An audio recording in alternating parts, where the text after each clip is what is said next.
ॐ अज्ञानतिमिरान्धस्य ज्ञानञ्जनशलाकया चक्षुरुन्मिलितं येन तस्मै श्रीगुरुवे नमः। श्रीचैतन्यमनोभीष्टं स्थापितं येन भूतले स्वयं रूपः कदा मह्यं ददाति स्वपदान्तिकं। वन्देऽहं श्रीगुरौ श्रीयुतापदकमलं श्रीगुरून् वैष्णवांश्च श्रीरूपं सागरजातं सहगण रघुनाथान्वितं तं सजीवं साद्वैतं सावधूतं परिजन सहितं कृष्ण चैतन्य देवं श्रीराधा कृष्ण पादान् सहगण ललिता श्री विशाखान्वितांश्च। हे कृष्ण करुणा सिंधु दीनबंधु जगतपते गोपेश गोपिका कांत राधा कांत नमस्तुते। तप्त कांचन गौरांगी राधे वृंदावनेश्वरी वृषभानुसुते देवी प्रणमामि हरिप्रिये। वाञ्छाकल्पतरुभ्यश्च कृपा सिन्धुभ्येव च पतितानां पावनेभ्यो वैष्णवेभ्यो नमो नमः। जय श्री कृष्ण चैतन्य प्रभु नित्यानंद श्री अद्वैत गदाधर श्रीवासादि गौर भक्तवृंद। हरे कृष्णा कृष्ण कृष्णा हरे हरे, हरे राम राम राम हरे हरे। नमो विष्णुपादाय कृष्णप्रेष्ठाय भूतले श्रीमते भक्तिवेदांत स्वामिन्निधि नामिने। नमस्ते सारस्वते देवे गौरवाणी प्रचारिणे निर्विशेष शून्यवादी पाश्चात्य देश तारिणे।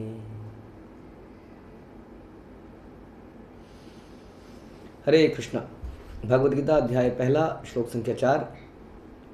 अत्र शूरा महेश्वासा भीमार्जुन समायुधि युधानो विराटश्च द्रुपदश्च महारथा। इस सेना में भीम तथा अर्जुन के समान युद्ध करने वाले अनेक वीर धनुर्धर हैं, यथा महारथी युधान, विराट तथा द्रुपद।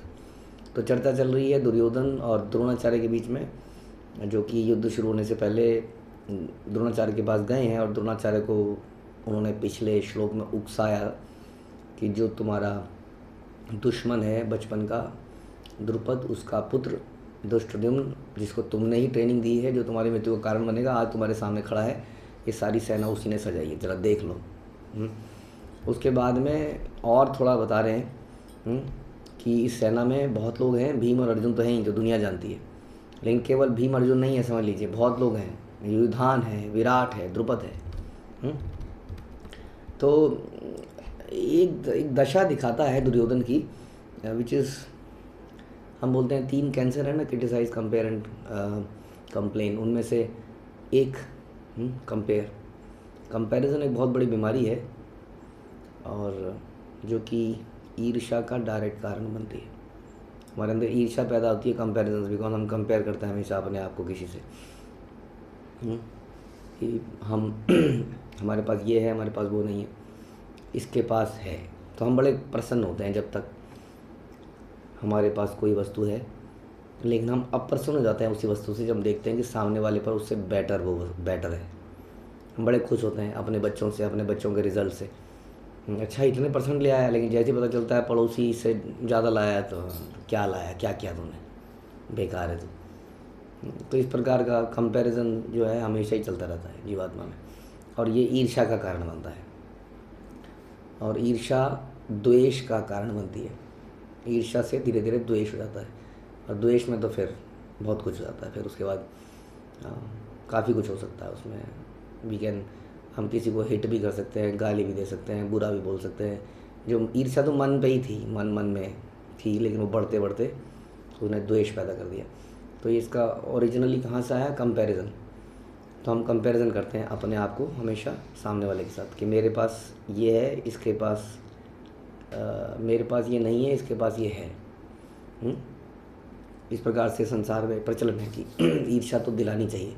दुनिया जले तो जले। क्या कहते हैं उसको, owners pride and neighbours envy, इस तरह का प्रचार किया जाता है दुनिया में। दूसरों को जलाओगे तभी तो आनंद आएगा कुछ करने में। तो इस प्रकार का इंसान का बचपन से ही नेचर बन चुका है कि वो कंपेयर करता है, और इस प्रोसेस में अक्सर हम ये भूल जाते हैं कि हमारे पास क्या है। वो सुना होगा आपने, आधा गिलास फुल है या गिलास आधा भरा हर खाली है। ये बचपन से कई मोटिवेशनल लोग बोलते आए कि हमारा फोकस हमेशा अक्सर उसमें रहता है कि मेरा गिलास आधा खाली है।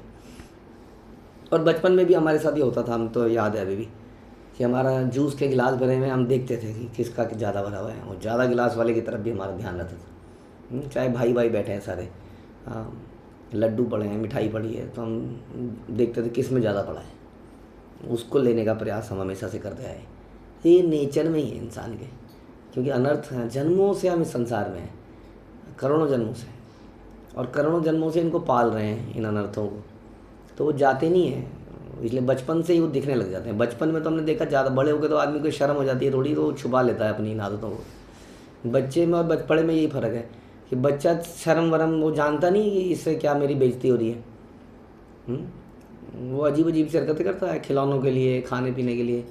अब बड़ा क्या करता है, इच्छाएं बड़े के अंदर भी होती हैं, लेकिन वो सोचता है यार मेरी भी कोई इज्जत है, छुपा लेता हूँ, तो वो अंदर ही अंदर दबाता है, इच्छाओं को पालता है और ज़्यादा बड़े अनर्थ कर देता है बच्चों से ज़्यादा। तो इसलिए ये अनर्थ हमारे जीवन में अनेक समस्या है। इनको यदि वास्तव में मिटाना है तो इसके लिए हमें बड़ी कड़ाई से भक्ति करनी पड़ेगी। भक्ति से ही, भक्ति योग से ही हमें वास्तव में इन अनर्थों का समूल नष्ट कर सकते हैं। काम, क्रोध, लोभ, मद मत्सर, ये जो ये अनर्थ हैं, ये हमें बार बार जन्म लेने के लिए मजबूर करते हैं। और इसमें इन्हीं से उपजा हुआ एक अनर्थ है कंपैरिजन। इनको क्यों, इनके साथ क्यों हुआ, इनको क्यों मिला, मुझे क्यों नहीं मिला।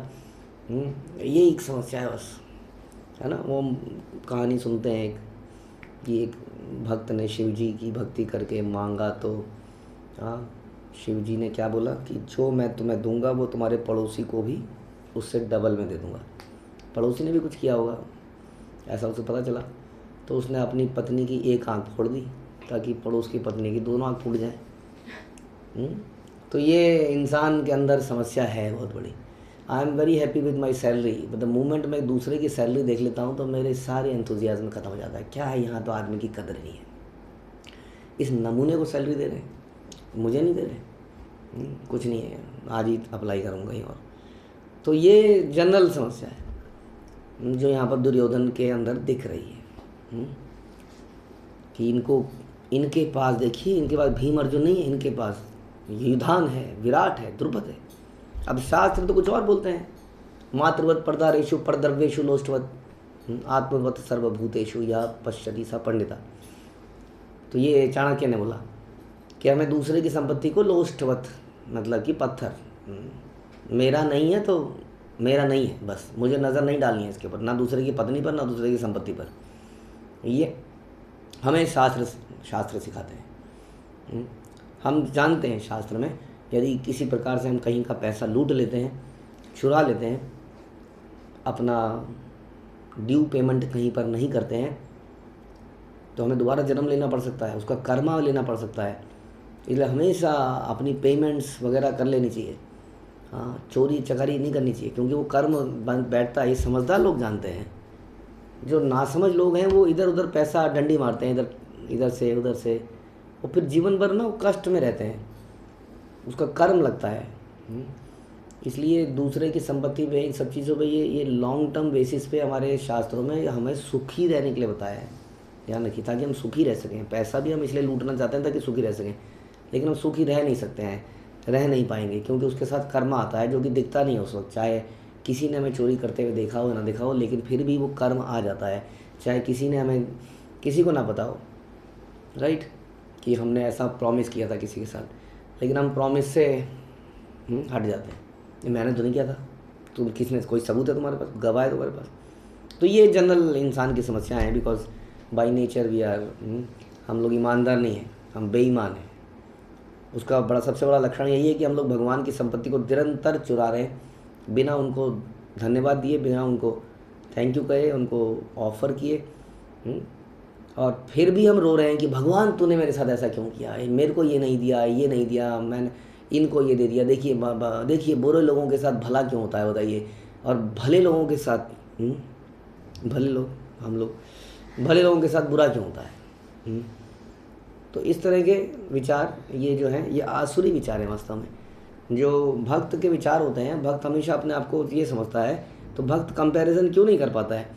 भक्त कंपैरिजन करके यही, क्योंकि भक्त को हमेशा यही लगता है कि मैं तीर्णादि अपि सुनीचेन तरोरपि सहिष्णुना, कि मैं आई एम द लोएस्ट, मेरे पर कृपा हुई है कि मैं ये कर पा रहा हूँ, मेरे को ये आँख दी है भगवान ने, thank you Krishna I can see you, मुझे मुंह दिया है, thank you Krishna I can chant your name, मैं आपके नाम जप सकता हूँ, आपके बारे में बोल सकता हूँ। वंडरफुल, नथिंग एल्स, और कुछ नहीं चाहिए था। बहुत ही कृपा है आपकी कि आपने मुझे भक्तों के बीच में रखा हुआ है। बहुत ही कृपा है आपकी, मैं आपके नामों को श्रवण कर पा रहा हूँ। तो ही इज़ ऑलवेज थैंकफुल। जो व्यक्ति अपने आप को एलिजिबल नहीं समझता है वो हमेशा थैंकफुल रहता है। बाकी लोग तो केवल मुंह से बोलते हैं thank you thank you thank you. हाँ, थैंक यू तो हृदय का शब्द है कि आई एम वेरी थैंकफुल, क्योंकि आपने कुछ ऐसा किया जिसके लिए मैं एलिजिबल नहीं था, इसीलिए तो बोलेगा आदमी थैंक यू, वरना क्यों बोलेगा। हाँ, अब वो एक अलग बात है कि वो लैंग्वेज का पार्ट बन चुका है, but otherwise we should always be thankful. वो कृतज्ञता आती है विनम्रता से, विनम्रता आती है भक्ति करने से, क्योंकि भक्ति करने से हमें समझ में आता है कि ईश्वर कितने महान हैं और हमारे अंदर कितने अनर्थ हैं। इन अनर्थों के कारण इस संसार में हम जेल में हैं। जब व्यक्ति को ये समझ में आता है कि मैं तो कैदी हूँ, बार बार जन्म ले रहा हूँ, तो वो अपने आप हम्बल बन जाता है। लेकिन जब आपने को पता लगता है कि मैं बहुत ही पायस व्यक्ति हूँ, शुद्ध हूँ, मैंने कोई किसी का बुरा नहीं किया आज तक, किसी का बुरा मत करो, सबको जीने दो, तो उसमें लगता है कि मैंने कुछ गलत किया ही नहीं, तो हाँ मेरे साथ अच्छा ही होना चाहिए। ये समस्या है। तो सबसे पहले हमें समझना पड़ेगा कि हमारी पोजीशन क्या है। हम इस भौतिक संसार के अंदर पड़े हुए हैं। क्योंकि हम इस भौतिक संसार में, इसका मतलब हमने डेफिनेटली कुछ अपराध, कुछ पाप, कुछ ऐसे कर्म किए हैं जिसके कारण से हम यहाँ जन्म लेते जा रहे हैं बार बार। ये हमारी पोजीशन है। इसलिए मेरे पास क्या नहीं है, it is not the matter कि मेरे पास क्या नहीं है, इट्स मैटर कि मेरे पास क्या है। इतना होने के बाद भी, भगवान से बगावत करने के बाद भी, भगवान ने मुझे इस संसार में रखा हुआ है, मुझे बहुत सारी चीज़ें दी हुई हैं। उनको अप्रिशिएट करने के बजाय मैं केवल हमेशा ये देखता रहता हूँ कि मेरे पास क्या नहीं है, मेरे पास क्या नहीं है, मेरे पास क्या नहीं। पूरी चादर के अंदर मुझे केवल वो दाग दिखता है। हाँ, मुझे पूरी चादर दिखती नहीं है, हमेशा मुझे दाग दिखता है। जैसे कि मुझे वो गिलास जो हमेशा खाली दिखता है। और मैं हमेशा देखता रहता हूँ कि इसके पास क्यों है, ये है, इसके पास क्यों है, इसके पास क्यों है, ये मेरे पास क्यों नहीं है। और फिर हमने डिस्कस किया, यहीं से फिर द्वेष पैदा होता है, उससे फिर आक्रमण होता है, सारे रिश्ते नाते टूटते हैं, लड़ाइयाँ होती हैं। इनकी कंट्री के अंदर पेट्रोलियम क्यों है, मेरी कंट्री में पेट्रोलियम क्यों नहीं है, मुझे इससे ख़रीदना क्यों पड़े, इनकी कंट्री को मार दिया जाए तो कितना बढ़िया है ना। यही तो हुआ संसार में आज तक। क्या हुआ, अरे भारत में इतनी नदियाँ हैं, इतने खनिज हैं, अरे कोयला है, ये अटैक, लूटो। सारे संसार में कभी इंग्लैंड वासी निकल पड़े अधिकार जमाने, कभी मुग़ल निकल पड़े, सिकंदर निकल पड़े। हाँ, केवल चोरी करी है हम लोगों ने जीवन भर। हमारे, अगर हम इतिहास पढ़ते हैं ना, हम बहुत इतिहास पढ़ा, हमने सीखा पता नहीं क्या इतिहास से। हाँ, सीख लिया ये इसका बेटा था, ये इसका बेटा था, सन 1900 इसमें ये पैदा हुआ, 1800 में ये हुआ, 1400 में, पता नहीं सीखा क्या। सीखा ये कि सब अव्वल नंबर के चोर थे जो समय समय पर चोरी करने के लिए आए, कोई बड़ा चोर, कोई छोटा चोर। एक बार कहानी आती है ना, एक सिकंदर ने एक व्यक्ति को पकड़ लिया। वो चोरी कर रहा था उसके टेंट्स में, ये हम सुनते थे बचपन में भी। तो उसको पकड़ गया, ले आओ उसको, पकड़ गया उसको, वो झुकने को तैयार ना हो, झुक, सॉरी बोल, माफ़ी मांग। क्यों माफ़ी मांगूँ, रब बेशरम, अभी सर कलम कर देंगे।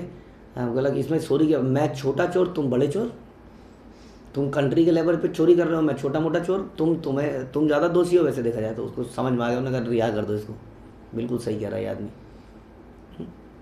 तो देखा जाए तो सब ने चोरियाँ करी हैं, और चोरियाँ किस आधार पर है, इसके पास ऐसा ये क्यों है, मेरे पास क्यों नहीं है। हाँ, फॉर एग्ज़ाम्पल एक कश्मीर, हाँ ये भारत में क्यों है, ये मेरे पास क्यों नहीं है, वहाँ भी लड़ाई। तो यही समस्या रही है, ये इसके पास क्यों है, मेरे पास। ये इतनी सुंदर पत्नी, इस क्या कहते हैं वो, छछूंदर के सर पे चमेली का तेल।